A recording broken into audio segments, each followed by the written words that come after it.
known as Songbird, a truly poisonous specimen of her kind, allied with us solely out of self-interest, yet still driven blindly by her cannibal instinct to uncover and consume all other hexes.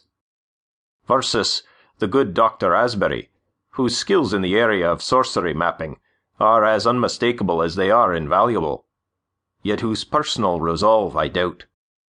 Knowing my disgust for cheap rhetorical tricks, you will know I do not flatter by terming you one of our best field agents.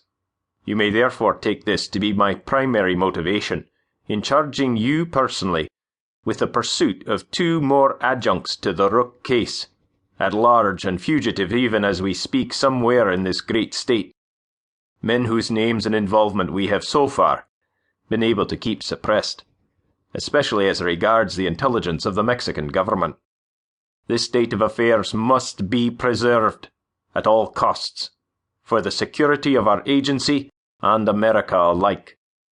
They are Rook's former lieutenant, Ches Pargeter, a notorious desperado to begin with, rendered only more dangerous by his recent expression into full hex status, and Ed Morrow, a man I once trusted almost to the same degree I do you, whose infamous betrayal of his oath to this agency I feared to be a mere foretaste of what's to come. As you know, in the matter of Rook and Pargeter, our original intent was to capture both through Morrow's services as undercover infiltrator in their gang, then use the latter to force the former's acquiescence in becoming part of Dr. Asbury's studies, perhaps even recruit him to our cause, later, if all went as planned.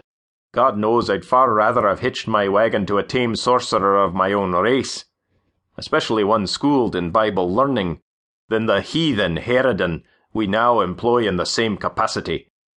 But by the time Pargeter fell into our hands, if only briefly, things had changed. Rook had cut some devil's deal with the thing he calls his Rainbow Lady, and kicked off a campaign against all non-magicals by submitting his own catamite to a particularly awful form of human sacrifice, aimed at opening the very gates of hell itself. A hell, at any rate. Now, Frank, I know you to be a good man in any crisis, confident and commanding, and that, having dealt with magic before, to good effect, you may make the mistake of assuming yourself already equipped to deal with the likes of young Mr. P. Let me warn you, however, that Dr. Asbury believes Pargeter to be now at least as powerful as Reverend Rook, if not far more so. In Asbury's parlance, he has become a little god, an avatar of some other old Mexican demon, known as he who is flayed like corn, and leaves in his wake a virulent crop of scarlet growth, necromantic activity, and various other monstrosities. And since I myself have recently had dealings with the bastard, only to come off substantially at a loss, I can tell you that unless you go into battle with Asbury's latest gimmicks up your sleeve, your chances of escape, let alone success, will be rendered effectively nil. Nor can I promise the support of numbers, even though I know you are as like as not to prefer solitary operation in any event. After Morrow's betrayal, and the recalcitrance I have endured recently from those whose obedience was once absolute, George Steele amongst others, I find I cannot bring myself to take loyalty for granted as I once did, or to risk you being betrayed, as I was, by men weaker than ourselves. One way or another, Pargeter is untaught, vicious, and his first inclinations are always to violence, making him far too dangerous to approach directly.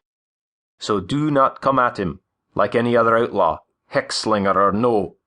Track, monitor, but leave alone unless absolutely forced to engage, at which point prepare for heavy casualties.